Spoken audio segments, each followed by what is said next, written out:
el hecho de que una persona, por ejemplo, no vincule, como tú bien dices, hacer el link de que lleve a su hijo a un centro de atención médica. Correcto. No hayan la medicina para hacer esa atención médica inmediata, el niño se muera y el ciudadano o la madre lo ve esto ya como una fatalidad, digamos, normal de la vida, y como no asocia destino, que su hijo se pudo haber salvado si ese centro tuviera más medicinas y hubiera más presupuesto, que muchas veces se fuga por el tema de la corrupción.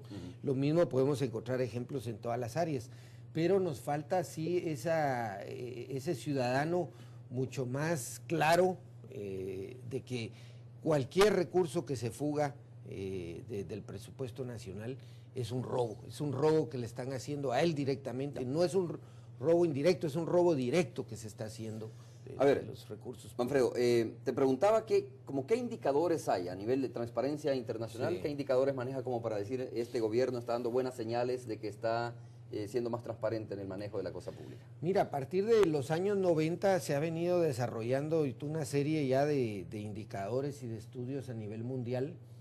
Precisamente en los 90, cuando el tema de la lucha contra la corrupción adquiere una importancia, digamos, muy, muy especial en la agenda internacional, y se han venido construyendo muchos indicadores. El más conocido globalmente es el que elabora Transparencia Internacional, que se llama Índice de Percepción de Corrupción, que mide percepción, no mide realidad necesariamente, mide lo que cada país, de acuerdo a encuestas... ¿Es un poco ambiguo el término de percepción? Que sí, probablemente suena que puede o no puede ser. Exactamente, esa es una, digamos, es un referente este indicador, pero tiene muchas críticas, digamos, de gente que cree que no es suficientemente apegado a la realidad. Sin embargo, es un índice muy reconocido, el más reconocido a nivel mundial para evaluar a los países en términos de combate a la corrupción. Ese es un indicador, pero existe otro indicador que te muestra la otra cara de la moneda, que es el índice de soborno transnacional, que es un índice que también elabora Transparencia Internacional, y lo que mide es las empresas de los países desarrollados que pagan sobornos para hacer negocios o no.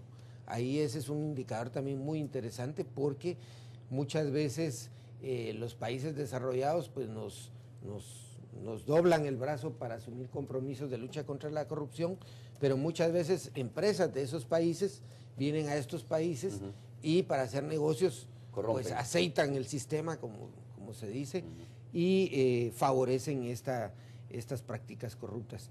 Entonces, otro indicador muy, muy conocido, y así podemos ir, yo diría que hay alrededor de unos 10 indicadores que hoy, digamos, tratan de medir la corrupción a nivel global. Roberto, comentarios. No, mira, el tema del índice de percepción creo que es, como decía bien Manfredo, el más conocido. El Salvador está en la lista, es un indicador con todas sus debilidades, porque ciertamente si las autoridades logran esconder, por ejemplo, bastante la corrupción, pues la percepción puede ser baja, ¿no? Sí. Puede ser baja y sin embargo la corrupción alta. Pero es un indicador importante porque trata de captar la opinión ciudadana que tiene de sus gobernantes y algo de realidad lleva, ¿no? Y este indicador está siendo tomado en cuenta para el caso de nuestro país, por ejemplo, es bien importante ese índice que tiene transparencia, específicamente para El Salvador, también para otros países que son, digamos, destinatarios de los fondos de la llamada cuenta del milenio. El Salvador tiene 462 millones, todavía le quedan incluso casi como, no se ha gastado, ¿no? Casi 400, más de 430, 40, 50, no sé exactamente, no se ha gastado todavía ese dinero.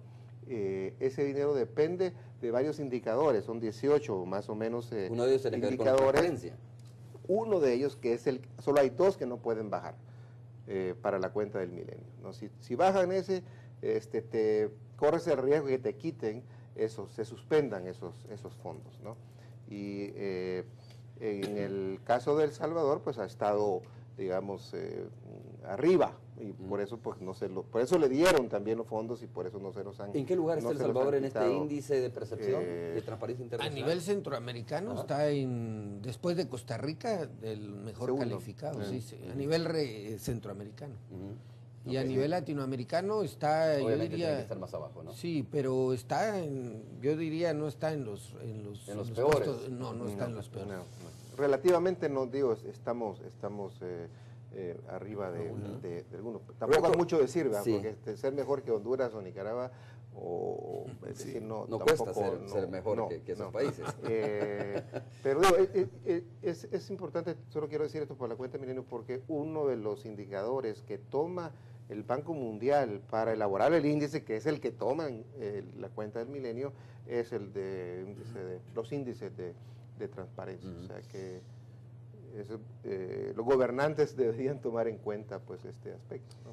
Roberto, Manfredo señalaba algo bien importante. Fíjate que de repente la gente debe tomar más conciencia. ¿Por qué? Porque es, digamos, como importante potenciar este tema de la transparencia y la corrupción. Es precisamente, bueno, combatir la corrupción. Es precisamente por eso, porque muchos de los recursos, cuando no hay transparencia en el manejo de la cosa pública, obviamente hay mucha discrecionalidad en el manejo de los montos, ¿no? De los presupuestos de parte de los funcionarios públicos de las instituciones. De tal forma que es más factible que esta plata se vaya drenando por una tubería que no necesariamente es para el desarrollo social o para la inversión social.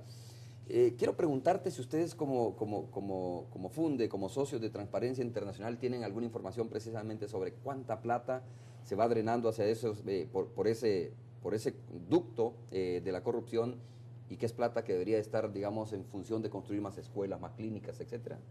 No hay datos, ¿No hay datos?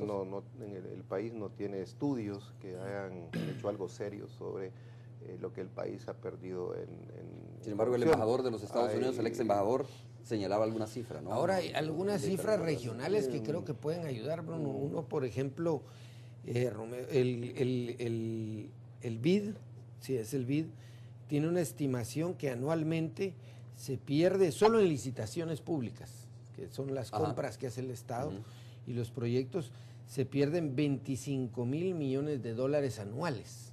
Imagínate tú lo que es esa cantidad anuales, que sería una cifra suficiente. Casi un poco más del Producto Interno Bruto de El Salvador en un año, ¿no? En un año.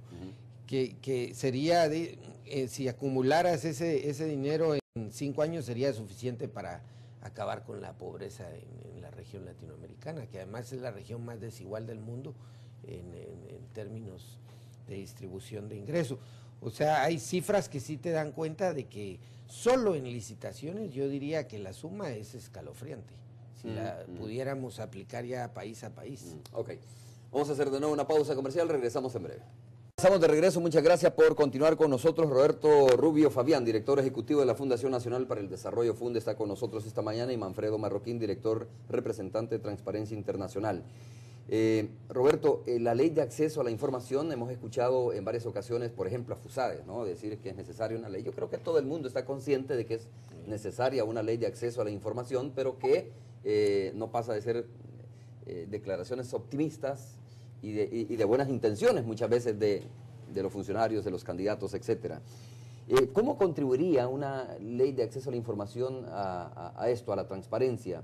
El acceso, permitir el acceso, por ejemplo, a libros, a las contabilidades, etcétera, o el establecimiento, si quieres, de una página web de una institución para que se puedan publicar ahí las cifras sobre el manejo de los datos. Adicionalmente a lo que yo te comentaba antes, de que esto ayudaría bastante, digamos, a la investigación, ayudaría bastante al diálogo político en torno a la política pública, valga la redundancia, es decir, para buscar entendimiento, porque no es lo mismo tener información distinta, dispersa entre los interlocutores, que los interlocutores encuentren una cifra confiable, ¿no? Esas son dos ventajas. Pero mira, para ustedes los medios de comunicación, para ser más precisos en sus informaciones, para evitar la misma corrupción, porque si tú expones en una página web o tú das cuenta de cómo se manejan, por ejemplo, las finanzas públicas, y tú tienes acceso a eso, Si tú tienes acceso a cómo se hizo una licitación, y tú expones quién fue el ganador, pones las características del ganador, pones el ganador por qué ganó, cumplió y no cumplió con las normas, porque aquí se han dado casos de licitaciones públicas donde hay muchas empresas que, por ejemplo, no pagaban impuestos, no estaban certificadas, por decirte así, sin embargo han ganado. Si tú una serie de cosas que ayudarían a una mejor, a una eficiencia de los usos públicos, ¿no? Ayudaría, por ejemplo, en el tema del presupuesto, a un manejo más transparente del presupuesto, lo cual sería una ganancia importante para el